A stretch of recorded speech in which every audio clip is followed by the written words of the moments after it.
to episode number 2 of Owls About Stat, looking at Sheffield Wednesday by numbers. I'm James Marriott from the Wednesday Week. James Allen is from the Owls Americast, usually residing in New York, but back in Blighty for Christmas. So, James, are you referring to the big man as Santa Claus or Father Christmas? Is Santa Christmas an acceptable kind of compromise on that one, James? St. Nicholas, all of the above. Fair enough. Peter Lohman is in Denmark. Peter, are you all set for the arrival of Julemanden? Is that right? Quite close. Julemanden, but yeah, my son's quite excited, so yeah, he's looking forward to Julemanden coming. It's basically the word is Christmas man. We're quite simple peasant country over here. So right, okay. Oh, that's good, because my notes are that it's Julemanden, and that translates as the Yule man. So clearly my research went really well there. That's a good start. Hey-ho. Which Wikipedia page did you find, James? Yeah, I mean, I'm going to blame Google Translate, and let's just move on. We should point out at this point, Peter, you quite literally have pneumonia right now. You're not very well. That's the second time this year as well. So yeah, I do. Been ill for about 10 days now. First the flu, and it's translated into a nice pneumonia. So happy Christmas, I guess. All right, we'll be very gentle on you through the course of this podcast. Okay, so this is episode number 2. Thank you to everyone for the really, really good feedback from the first episode, which for us was kind of just sort of dipping the toe in the water a little bit as to what Owls About Stat is going to be. So it was really great to get so much really positive feedback from you, so thank you very much for that. Now, I said this is episode number 2. It's kind of episode number 5 of our FFP specials, because we're actually going to do 2 episodes over the holidays. So in the next week or so, we're going to be looking at the on the pitch stats, just like we did in episode 1. But we also wanted to cover the numbers and the stuff that was said at the fans forum. And there's no way it was going to fit into one podcast. So this episode 2, is all about the money. Now, first up, anyone that's listened to this week's episode of the Wednesday Week will know that I well and truly lost my shit when talking about the forum, and particularly our financial situation. So look, I've already had my say on this, but James, obviously with time differences and whatnot, you weren't on the Americast this week, so it kind of seems fair to kind of give your chance just to give us your kind of general reaction and feeling to the fans forum. Wow, I think we said in the setup for this, James, that we were going to try and keep this to around 40-45 minutes. So thank you for ceding the entire podcast to me for a rant. Yeah, I guess the benefit of 72 hours. A managerial change and an uninspiring and unlikely victory at Hillsborough, but the return of a couple of players maybe changes your mood a little bit. But I'm incredibly pessimistic about what I heard secondhand. In fairness, from the event on Wednesday evening. I mean, I wasn't there in person. I was travelling back into the UK from the US. So, like a lot of people, I was following along in terms of the output that was being shared by Dom Howson and by the club. Frankly, a lot of the verbatims were being put out by the official Twitter feed, and I think, given the expectations that had been set for fans in terms of the answers to questions that were going to be revealed, you could give a low mark on the lack of clarity that emerged there. But the reason I'm incredibly pessimistic and trying to keep my counsel for a second here in terms of not ranting is I simply find it inexcusable that the hierarchy of the club is making declarations to the order of the extent that it has in terms of the ambiguity around the ownership situation, and particularly clarifying the situation around financial fair play or profit and sustainability, which will be the subject of this discussion. In my day job, I work in a large listed company, which has a responsibility to its shareholders. If our management made statements in public to the effect of which the management of Sheffield Wednesday made this week, they would be summarily dismissed. There would be a shareholder revolt, and those individuals would be held under fiduciary responsibility, culpable of making erroneous statements to the shareholder base. Now, Sheffield Wednesday is not a shareholder structure. We have one owner, and the fans are participants in that process by invitation, and I accept that difference. But I don't accept the lack of leadership. I don't accept the lack of discipline and the lack of clarity in terms of what the forward plans for this football club are, because there's far too much at stake to make the ambiguous and frankly contradictory statements that were made on Wednesday night. Okay, Peter, are you going to put a more positive spin on proceedings of this week? Not really. I think James summed it up really well. And with his corporate experience, it lends a lot of gravitas to what he's been saying.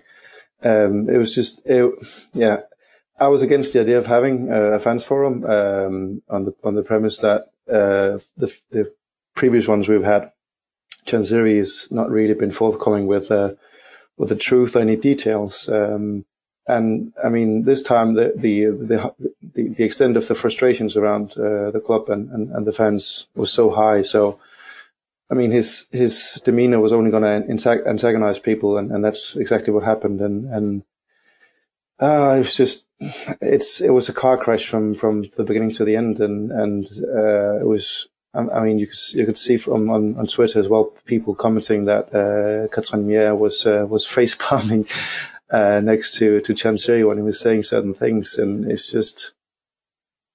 I mean, this is why absolute rule and dictatorships don't work, because they rely on the person heading the government, or in this case the football club, being capable of doing it to a certain quality, and I really get the impression that Chansiri's business sense is not what he uses when he runs Sheffield Wednesday. It's a very volatile, emotional way of managing our club, and that's the last thing we need at the moment. We need, I mean, the structure we fail to see on the pitch, the lack of organisation is, I mean, it's a mirror image of how the club is off the pitch. There seems to be no plan. There seems to be no idea about what we're going to do in just a few months, and there seems to be no idea what we're going to do about the big issues of getting this club back on an even keel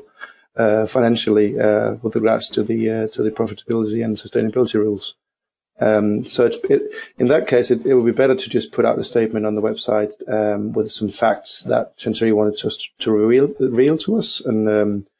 But the dialogue format only works if you're going to give something to the other party. And Chansiri was giving politicians answers all night, and people were getting infuriated about it. And I mean, it's best exemplified by his decision to back Jus Luakai for 4 hours all night, say he's going to sell the club, and then 2 days later sack the manager. That doesn't make. I mean, it's just. I'm really disheartened by the whole thing.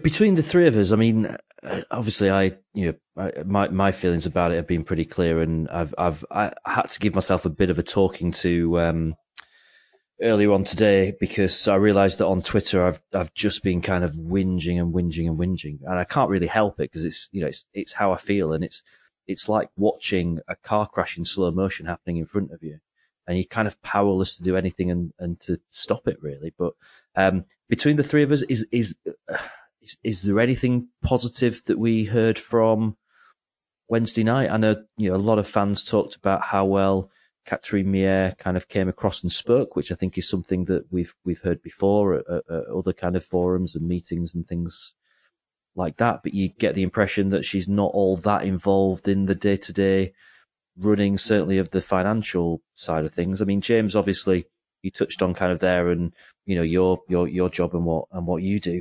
The CEO of a company not really being involved in the day-to-day running of things financially. Is there ever a scenario where that actually works? I suppose if I try and use a bit of gallows humour, I mean, if there was a positive from Wednesday night, it was that at least we actually understood now what the hierarchy of the club actually looks like. Because it's there in stated intent in terms of who does what. I have to actually give credit to Victoria on the Wednesday week last week in terms of the way in which she clarified the role that Ketrian has. She is a commercial director. She's not a CEO. And I don't mean that in a derogatory way. I'm quite certain of her capabilities to be a CEO. But you don't make fundamental decisions about the forward financial planning of an organisation. You certainly don't make forward strategic decisions about the way in which an organisation is positioning itself within its core products, market services, etc., without the direct ownership and the holding of the decision right around those questions of the CEO. And sure, there'll be an ownership structure. There might be an overseeing board who ultimately have to.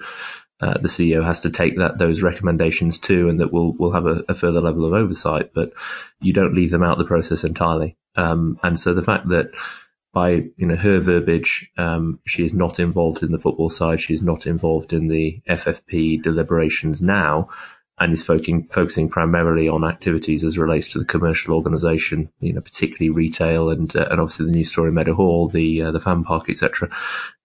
She's laying bare there that her role and remit extends no further than maybe a chief operating officer role. So in other words, she is essentially doing the job that Joe Palmer was doing 12 months ago.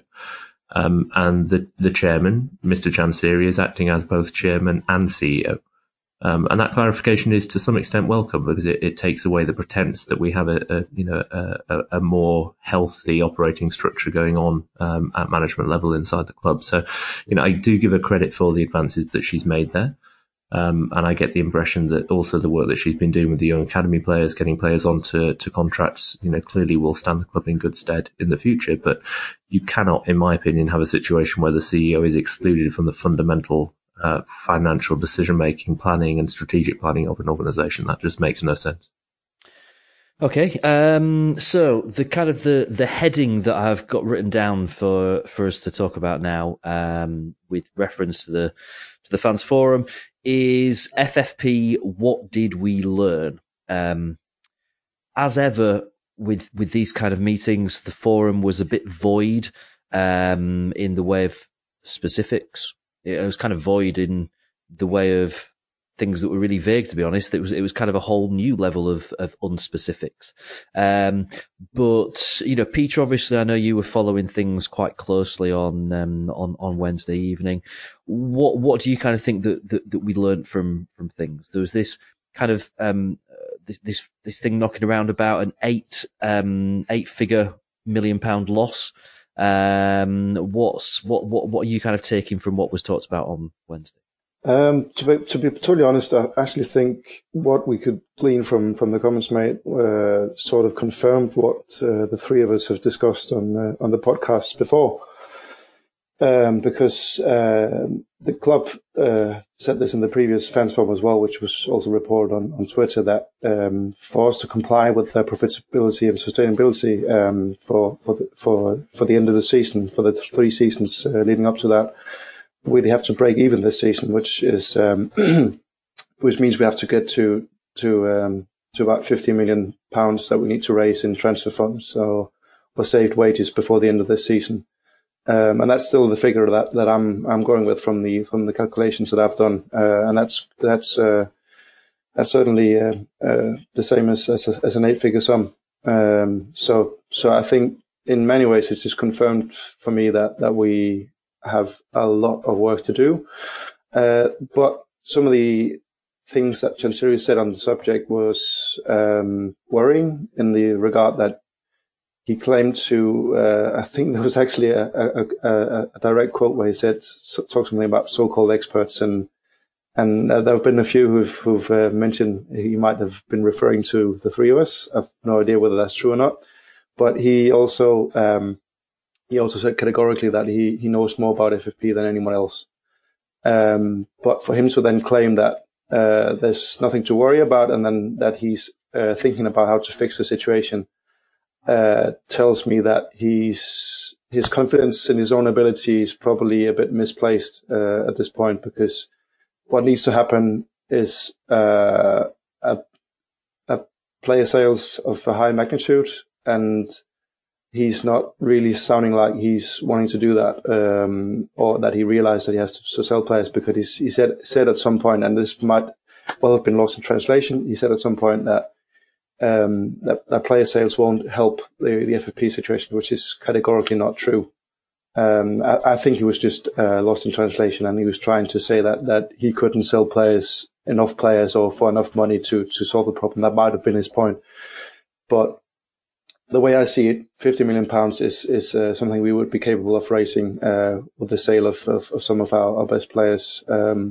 And it would wipe the slate clean for next season, and it would allow us to invest money in the playing squad again this summer.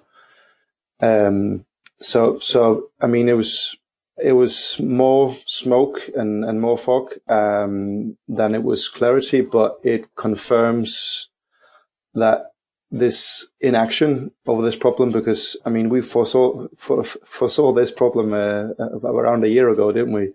And I mean, it's been coming, and it's been quite easy from public figures to put this together for three of us in our spare time. So I mean, the club must know this, but they've not acted. And I think the way Chansiri just waved off concerns and said, "Oh, don't worry, trust me," and all that, tells me that he's not about to do any decisive action on the issue. And that is a really big worry for me.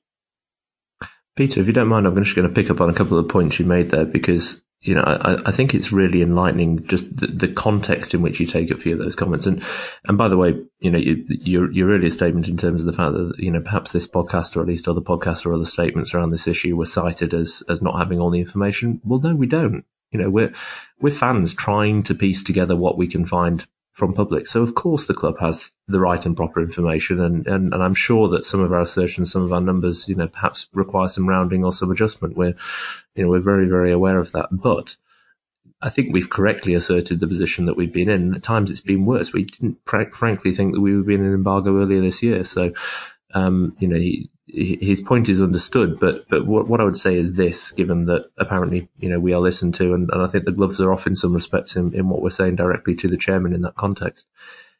For an issue of this magnitude, of this severity in terms of how it affects Wednesday's ability to compete in the Championship, the ability of this club to operate at the level that we all aspire for it to, and to reach the Premier League, which is what ultimately we're all trying to pull together toward.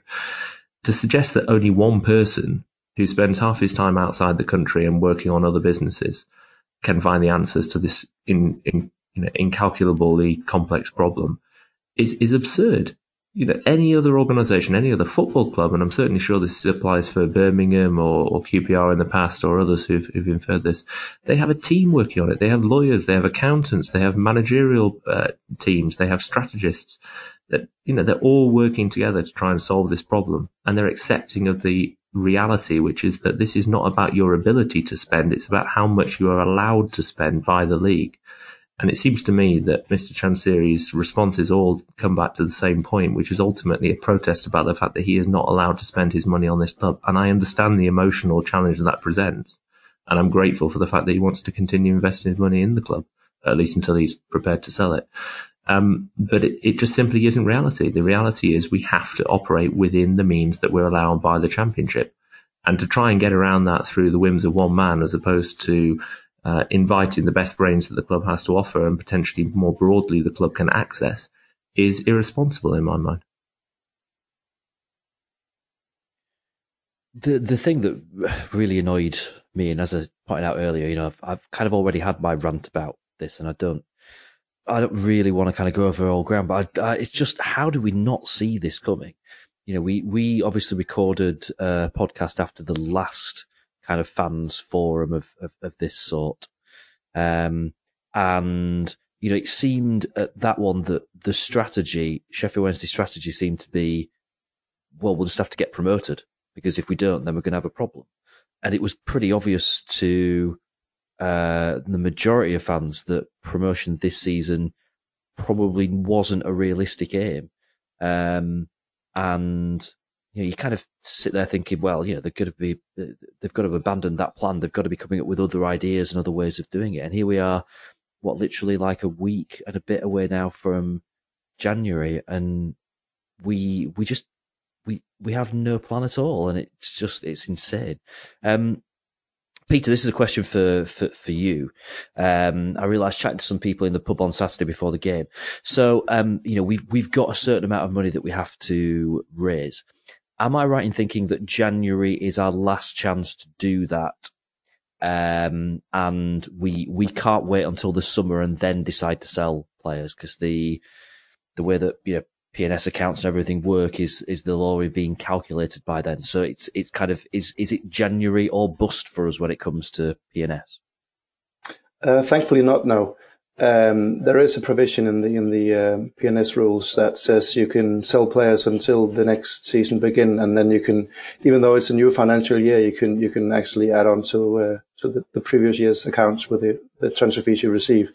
So if we were to sell players for £50 million in the summer, in July and then August, we could add those transfer fees onto the accounts for this financial year, the current financial year, and we could then come under the P&S 3-year limit of £39 million loss. So that will actually be an option.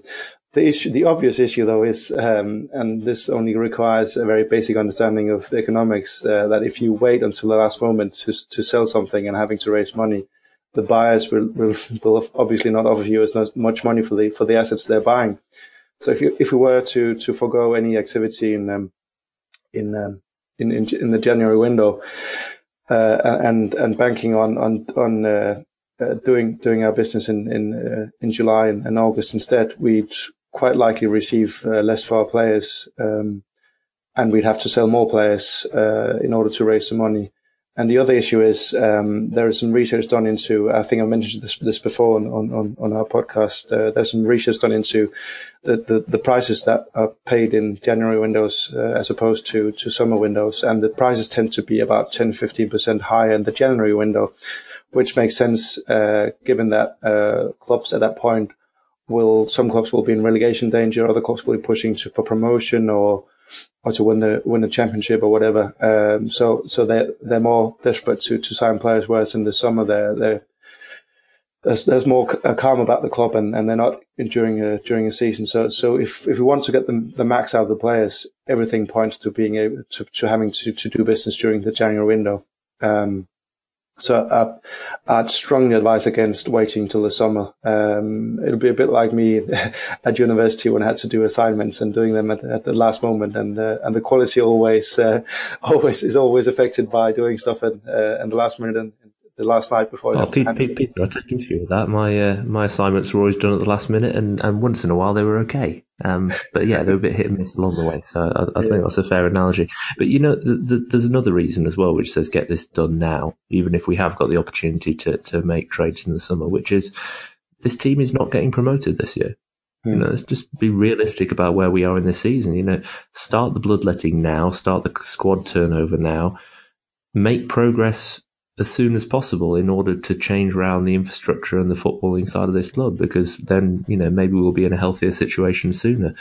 If you hang on to this illusion that we can still get promoted this year and you hang on to all the best players, then not only will you potentially get a markdown in their value, but you're also one window further on from being able to actually start to affect the changes in the squad that you need to be able to get back to where you want to be. So, there's just no rationale for waiting other than a misguided belief that we could still get promoted this season, which couples back to the argument that you want to spend your way out of it. And that's what we need to be concerned about. If the rumours, or at least the kind of the well-sourced positions are correct on the incoming manager, he's not a manager who's renowned for working on a small budget. The only way that manager can be given budget is if we sell players. So let's get on with the process. We're in this position because we didn't sell in previous windows. So trying to steer through this window without letting go of any of the assets that we have is a fool's error. The herein is kind of, the real sort of worry for me is that, and I can't back this up with any sort of proof. This is just kind of the feeling that I get from what was said on Wednesday and the kind of lack of action that's happened up until this point. I kind of get the feeling that Chansiri is still kind of looking for loopholes, is looking for ways in which he can, pump some money in here and still kind of have another go at spending a load of money to get us to the Premier League. It just doesn't feel like there's any evidence that we're a club that's, getting ready for a complete reshaping. And that means selling quite a few players. It means going about a different recruitment strategy. I don't think we've got any sort of recruitment strategy. But I mean, obviously, James, there you touched on, the very strong rumours about who's likely to be coming in as the new manager. So let's say that the rumours are true. Let's say that Steve Bruce is the guy that's going to come in. Let's say that the other rumour that's doing the rounds is true, and that Steve Bruce is about to be given full control over incomings and outgoings in terms of players at Sheffield Wednesday. Peter, me and you talked about this a little bit before we actually started recording, so I'm sure you'll want to kind of bowl something in there as well. But James, what do you kind of feel when you sort of hear that? Is that I don't know? Is that better? Is that worse? Is that helping solve any problems at all in your mind?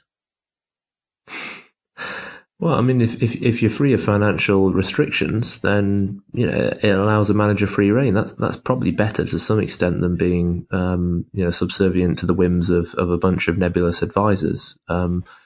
In my mind, it's not better than what I would prefer, which is, in my mind, an ideal solution, which is that we actually have a sporting director and we have a footballing philosophy and we recruit players with a role in terms of their contribution to strategy, whether that be players to get us promoted or whether it be players to develop and sell on at a profit or young players that we're developing for the future.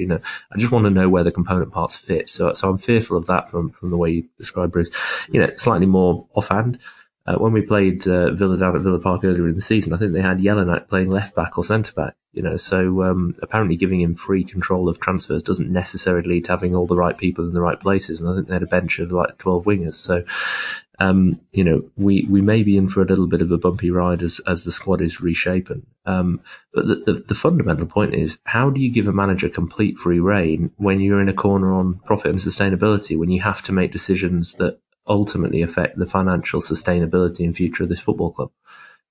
It just doesn't seem completely aligned with a full realization of the situation, unless there is a loophole out there that we are completely oblivious to, that somehow Mr. Chansiri and a group of advisors that we're not aware of have located, that means that somehow we're going to circumvent this entire process.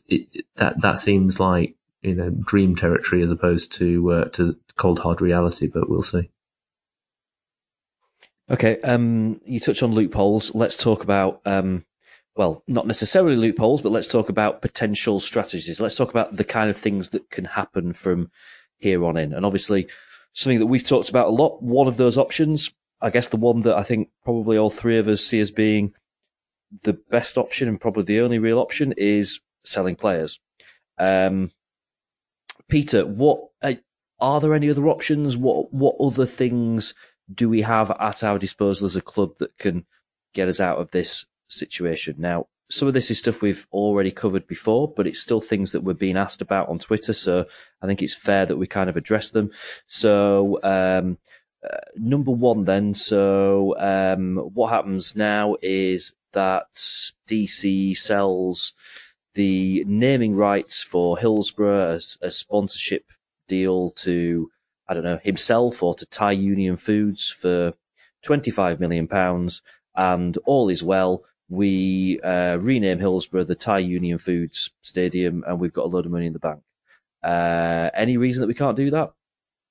Yeah, P&S regulations state that all sponsorship deals and commercial deals and so forth, all income has to be at what they term as fair market value, and that is they look at what other clubs get for similar deals, and then they look at what the money that comes in, and if that money is above the fair market value, that is what we could get otherwise if Chansiri didn't do the sponsorship himself. Then that gets annulled from our income, not in actual fact, but in our accounts as far as P&S are concerned.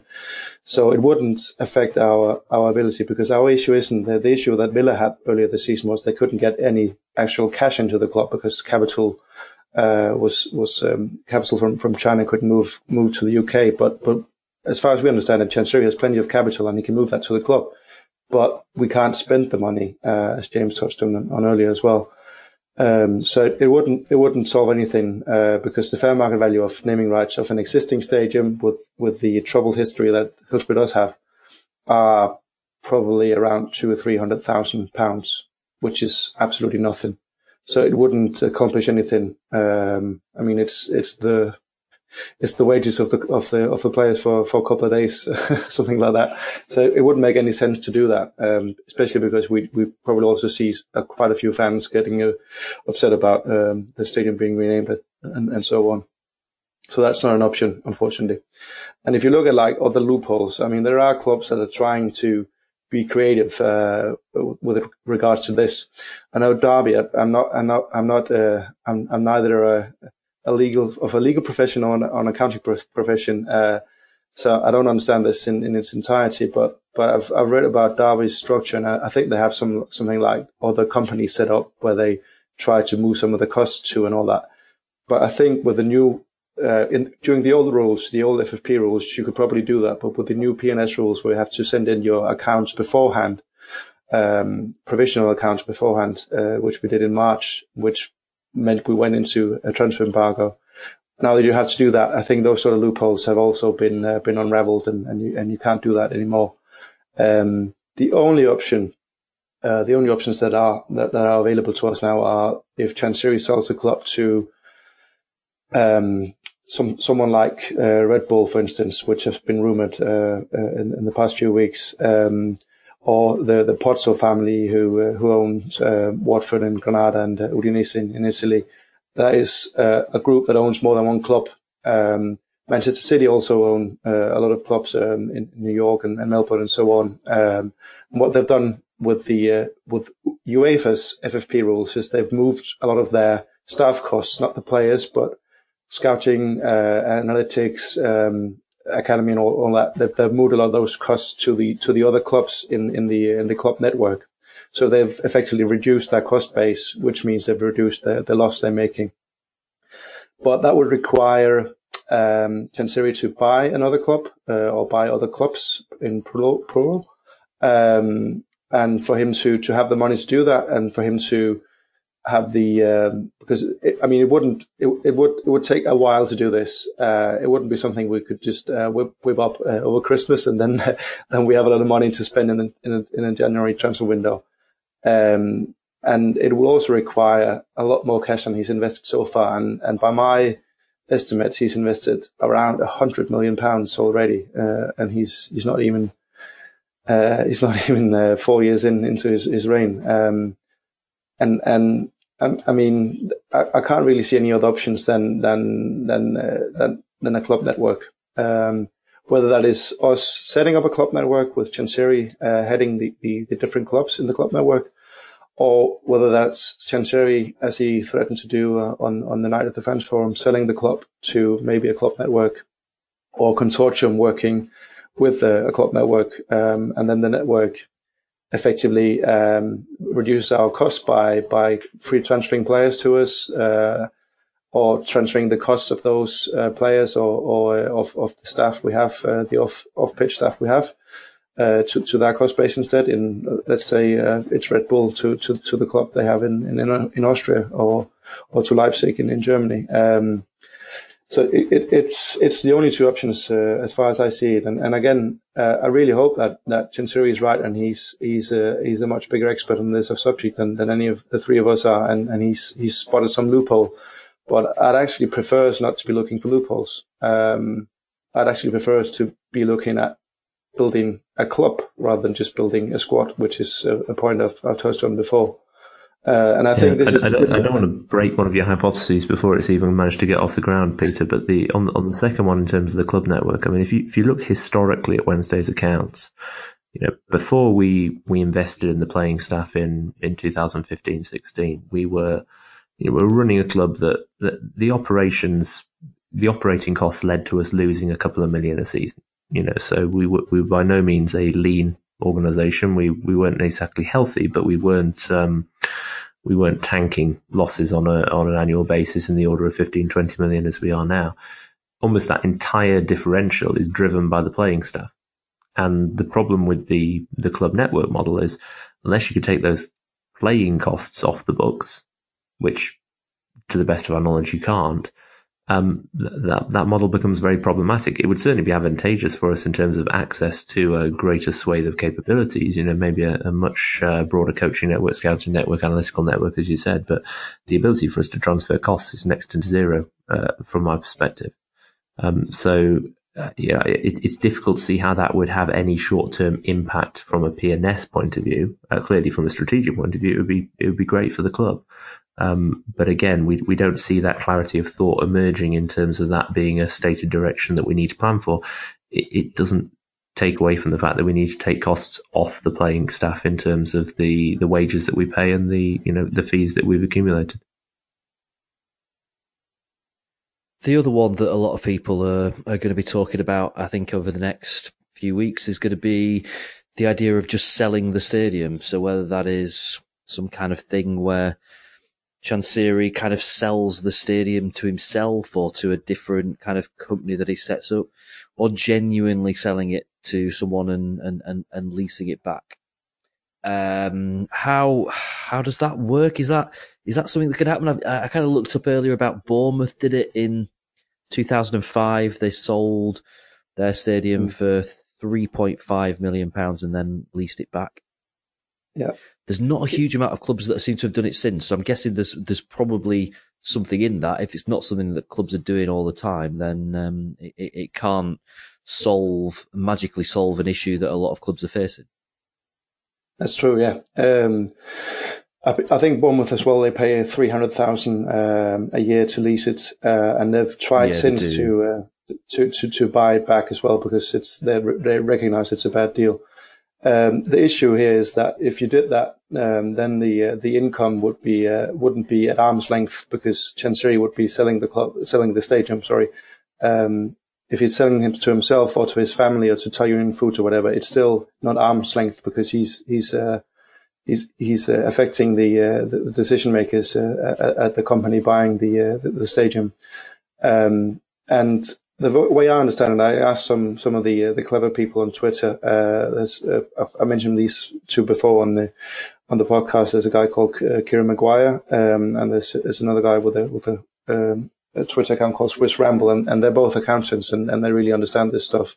And the way I understand, again, I'm not an accountant, but the way I understand it, if you do this sale and lease back, it wouldn't actually improve the amount of money you have in the club. It wouldn't register as an income. I can't quite remember why technically, but he was quite sure about how this worked when I asked him quite a few months ago. So I mean, the way I understand it, we wouldn't stand to gain anything from doing that. And even if we were, I mean, the value of the stadium wouldn't be the stadium. It would be the probability that the club folds and that the guy who bought the stadium could use the land that the stadium is on. The problem is, this isn't London. It's on the outskirts of Sheffield, and there's a big vacant Wednesday car park a lot right next to the stadium, which tells you that that's been laying bare for what, decades now. If the area was that interesting as a property investor, you'd have seen someone buying that lot and building on it. But I mean, that just tells you the value of the land that the stadium sits on, and I mean also the flooding issues we had in the past, it isn't that great. And the stadium itself is, I mean, I would enter into a civil marriage with the North Stand if I could. I love the stadium a lot. It's really. It's perfect in every way for me, even though it's old and has its warts and all that. But as a football stadium, it's not very modern, and it's not very it's not prepared for the future compared to a lot of other stadiums. So if this investor thought he'd get a good deal, he'd have to invest a lot of money into the stadium as well. So sorry, I just can't see that happening. And even if it did happen, I couldn't see the money we would make from it. which would probably be, I don't know, a figure I could think of would be something like £10 million maybe. And then we'd be paying, let's say, 200,000-300,000 a season to lease it. Even if we could register that as an income, and it would improve our FFP situation, it's a one-off, isn't it? So it means that we're just kicking the can down the road. So next season we're back to having the same issue again, because we're missing that revenue stream, because that's a one-time income. And in fact, we actually made our situation worse, because now we have an extra expense that is leasing the stadium. So it could solve the problem for January and the end of the season, all going by the if the football finance guy I talked to isn't right, and we could do this. I mean, then it could work this season, but then we have the same issue next season again, because we'd have a loss that is way too much. Peter, though, you're using the perfect words, right? It isn't a revenue stream. So, assuming that Mr. Chansiri and the club want to continue to spend, that they see that the PNS situation is unfair, and they want to be able to spend the money they have available to them, which is completely laudable and understandable, but not the reality of the circumstances in the EFL. The only way to offset that is to increase your revenue. And revenue really comes down to two pools, right? You get your commercial revenue from ticket sales and from everything you sell commercially, kits, pencils in the club shop, etc. People who come and hire executive boxes, or it comes from selling your assets, your footballing assets, your players. And we all know that there isn't, a magic silver bullet in the commercial side. Despite opening the store in Meadowhall, etc., it's not going to suddenly show up an extra 5 million quid in terms of sales on just over Christmas. I can promise you that. So the only way in which you increase your revenue streams is if you are willing to trade your players, if you are willing to sell players at a profit for the price that you brought them, and then to reinvest those funds in the club. And that is the fundamental that we're not talking about here.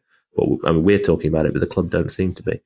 That they need to address income and not just complain about the limitations on their ability to spend. And one-off transactions to try and gain PNS certainly isn't the way that you get out of that. You need a sustainable income plan, which would include having a healthy turnover in the squad. I fully agree with everything you're saying here, guys. I've got to raise this one. My dad, right? He owns a house in Mearsbrook, which is a lovely part of Sheffield. The mortgage is paid off now. If he needed to raise some money tomorrow, he could go to the bank and talk to them about remortgaging that house. So let's say that Sheffield Wednesday, we own the stadium that we play in. Can we go to a bank and say, right, we want to remortgage this stadium, give us £20 million, and stick that into our accounts and go out on a spending spree? Is that a thing? I mean, we could remortgage, but it would have absolutely zero impact on our P&L. So, when you remortgage, the bank is essentially giving you a loan, right, to reinvest in property or otherwise. In this case, if Wednesday were to remortgage Hillsborough, they would be given a loan that would go as debt on the balance sheet. And it would appear in our cash flow statements, but it would not be recognised as revenue because it isn't revenue. You haven't actually sold anything in order to gain it. You've just received a loan note from a bank with a different term expiring, and that would put Wednesday in a much more vulnerable position, frankly, because one of the advantages we have right now is that the debt that we do carry is payable to one individual, which is Stefan Chansiri, and it's currently noted as having zero interest, which means it's not long-term debt in the traditional way that football clubs are encumbered. If we were to go to a bank and ask for a remortgage on Hillsborough or any other form of bank loan or cash injection, then that would become interest-bearing, and then we'd have to cover the costs of paying that interest as well. So, sorry, that's a very long way of sort of putting a dampener on the Mearsbrook plan, James. But I like the fact that we're being creative. Okay, I'm kind of out now of alternative suggestions. Is there anything I've missed here? Have we got anything else that we can explore that's going to solve this problem other than doing it the hard way? I suppose there's one other that the fan base have been mooting, which is that, if Mr. Chansiri is true about his intent to sell up, if we had a new owner come in, then wouldn't that be great, because they can invest all of their cash. And I just want to kind of spend 2 seconds doing a bit of myth busting on that, because that's just a fundamental misreading of the situation. P&S is done on the basis of Wednesday's P&L. There's a lot of acronyms, isn't it? Profit and sustainability is done on the basis of Sheffield Wednesday Football Club Limited Company's profit and loss account, which means regardless of who the owner is, it's measured on the amount of profit or loss that we make in a given year. So even if Mr. Chansiri sold up and somebody else sunk a load of money in, we'd still be sunk as a football club. So unfortunately, that isn't a magic bullet either, but it is doing the rounds as a potential solution. Peter, have you got anything up your hat? I haven't, no. I think the club network idea is probably the only viable, I wouldn't say loophole, but only out of the box thinking sort of plan that we could realistically do. But again, it would take a lot of time to do it right. And I'm not sure it's the sort of thing that Chansiri would be thinking about, because it could also diminish his control, because he'd likely have to, he's struggling to run one football club. So if he had a network of football clubs that he set up, he had to run, and he wanted to micromanage them all, then that would be an issue, wouldn't it? So I can't see him increasing the amount of work the amount of work he has to do in football. But that's the only thing. James is completely right about the change of ownership. It doesn't change anything with regards to P&S, but the change of ownership might be a way of starting exploring the ways we could join or be part of a club network. And if you look at like the Premier League, some of the players that they have there, there's a lot of focus on it at the moment. The young players in the Premier League going to Germany and doing really well because they can't break into the Premier League teams, but they're really high quality. The youngsters there, and we see the players that have been loaned to the Championship this season in Mason Mount and Barnes at West Bromwich as well. The quality they have. So, if we wanted to do this right, we'd also explore, I wouldn't say a link up or feeder club, but some sort of relationship with a Premier League club that is more longer term, where we guarantee the players they send to us on loan a certain amount of playing time, but we get some really good players, high-end Championship players, as our part of the bargain. So that's really the only other thing we could do now. But it's sort of related to the club network idea in some ways. But there's no way around it. You just have to do it right. If we don't do it right, if we do find some loophole, it's more than likely it'll only kick the can down the road. So we'll be having this chat again in a year. And the big worry for me is that the news of Steve Bruce, all but confirmed news of Steve Bruce as our new manager, seems to suggest that Chansiri has not understood the gravity of the situation, or maybe he has understood it, but he's choosing to ignore it and hoping it won't apply. But hope is, as they say, not a strategy. And Steve Bruce's experience in managing a squad he cannot change. I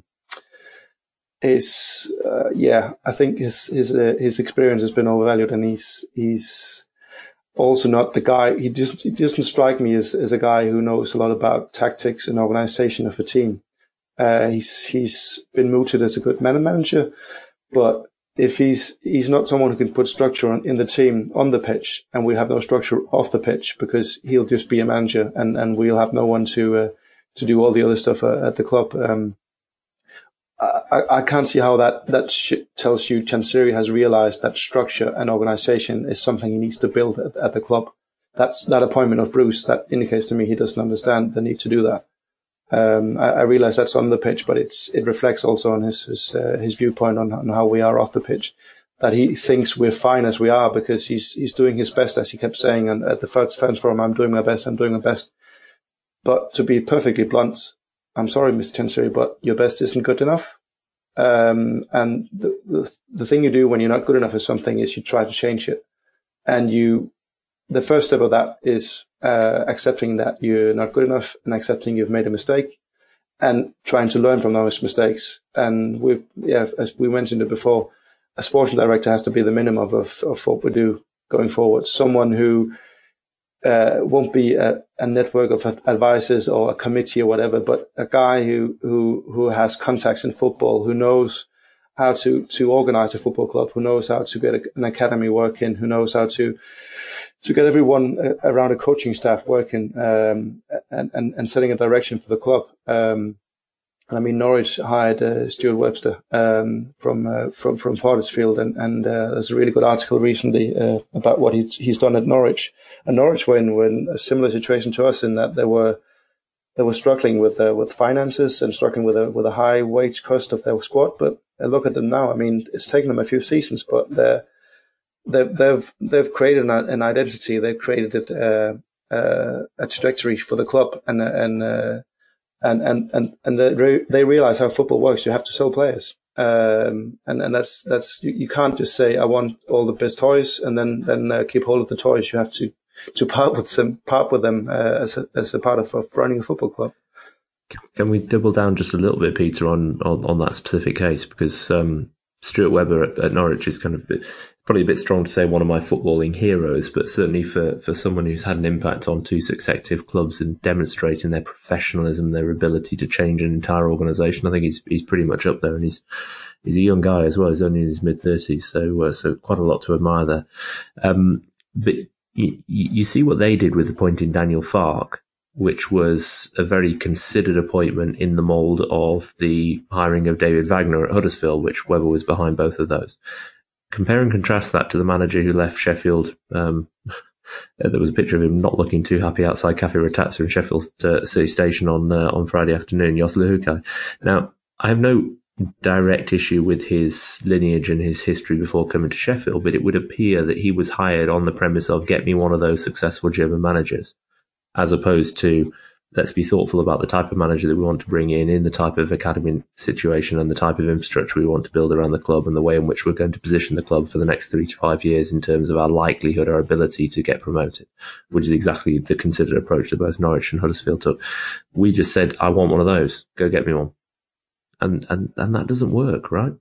You know, if you're not willing to put in the detail, if you're not willing to surround yourself by the right level of support, then lo and behold, just getting a shiny new toy doesn't necessarily yield the results you want it to. So I think it's a really powerful analogy for how far we've missed the mark in the way we've made decisions over the past 12, 18 months. Yeah, and the other issue is people keep going on about with Steve Bruce is he's got a really good CV. Oh, he won promotion, was it 4 times or something? Luhukay had a good CV, and he'd won promotion 3 times, hadn't he? And I think, and this is also reflective of our recruitment strategy. We're signing players who have a good CV. But, I mean, look at Daniel Farke, look at David Wagner. What were they before they were appointed? They didn't have a big CV. You don't hire people based on what they did. You hire people based on what you think they will do, what the potential they have. That comes down to both the manager, but also the players. You don't buy players that have been there and done that, and then hope that they keep doing that in the late 20s or early 30s. You buy players that you will have some duds, yeah, but you buy players that you think over time will increase in value and be able to be sold on, and then you can reinvest that money. It's just, and I mean, Bruce as an appointment, again, it speaks volumes about how Chansiri thinks or doesn't think about football, in my mind. Because again, he's looking at a CV and he's thinking, oh, he's got a good CV. He used to be good. So I'll hire him. But I mean, look at what he left at Villa and look at what happened at Hull as well. I mean, he's not the club builder that we need. And if we appoint him, I'm quite sure we'll be having this discussion, in a year's time, and we'll be talking about a new manager. It's just, it's despairing to look at, to be honest. And I mean, I really, really hope I'm wrong and that Bruce is the answer and he turns the club around and he invigorates the squad by introducing some of the younger players and getting a playing philosophy going. But I've seen no indication of him being able to do that at Aston Villa, where he had a ton of money, to spend on transfers. for me, it's a big worry that is the route we're going down. I'd much rather be focused on getting, sorry to keep saying this, but we focus on getting a good sporting director, and that we gave some time to the appointment of a manager, because it's going to be quite crucial. So just hiring someone who's knows this league, which is a coach speak for having been sacked a lot. That doesn't wash it with me, and it's a worrying view into how this club operates, and it's a worrying view into how we haven't learned anything from what we've been going through and the troubles we are in at the moment.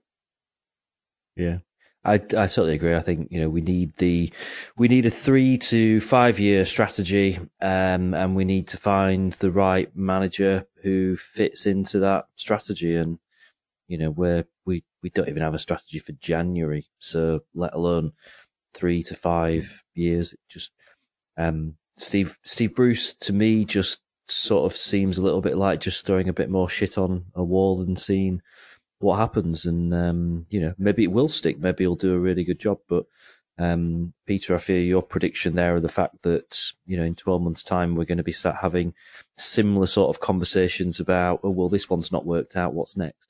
And a lot of people have kind of raised this point about how we need a British manager in, we need this next, we need that next. If this going in this direction still doesn't work, how long before we actually think, well, hang on, we're asking the wrong question here, which means it doesn't matter what answer we come up with, that none of it's going to work. But right, chaps, I think that's going to pretty much wrap us up then for Owls About Stat episode number 2. We will be back in the next week or so with episode number 3, where we're going to look at things on the pitch. So that'll be a lot more positive, won't it? So that's something for us to look forward to in the next week or so. In the meantime, James, obviously you're back in the UK. Me and you've got a cheeky little trip down to West Brom in the next week or so to look forward to, which has just reminded me, actually, I picked up the tickets from the ticket office on Saturday, and I don't know where they are, so I'm going to have to go back through all my rummage through my pockets from Saturday and figure out where those tickets are. But anyway, that's a different matter. You're going to be catching a game or two while you're over? Yeah, absolutely. And I've realised when we listen back to this just how morose this hour is going to sound. I do want to reassure people, I do have a modicum of Christmas cheer about me. I am pretty chuffed about the fact that tomorrow is Christmas Eve, and happy holidays to everybody. I'm going to be at West Brom next Saturday. I think I'm hoping to get to the game on New Year's Day, which looks like might be the first game for our new manager, whoever he is, old Mr. Potato. Greg Brucey.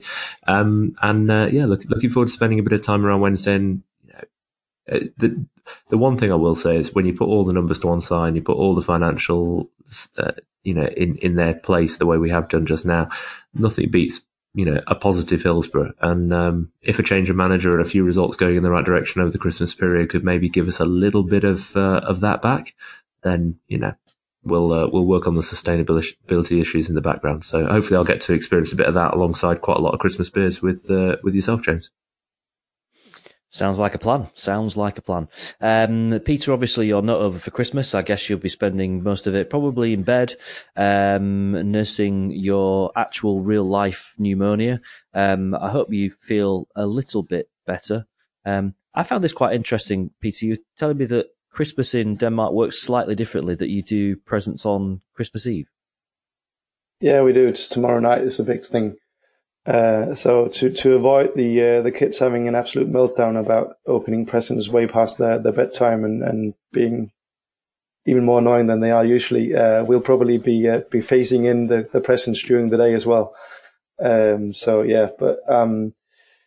I've been put on penicillin, so I'm hopeful that that'll take care of it. The last time I had pneumonia was in February when I was over for a few games. It's apparently a thing with me and respiratory diseases. So hopefully, talking about Wednesday in this very happy, cheery hour we had here will also help my recovery. But it's been a pleasure talking to you guys. Absolutely. Don't forget you can get in touch with us via our Twitter account @owlsaboutstat. As ever, would be really interesting to get your feedback, your comments, your views on what we've talked about in proceedings on episode 2 of Owls About Stat. We will be back with episode number 3, as I say, in the next week or so, where we will be tackling some of the questions that have been put to us on social media over the course of the last month or so. Still time for you to drop us a tweet if there's something that you want us to have a look at Owls About Stat. And we'll speak to you in the next week or so.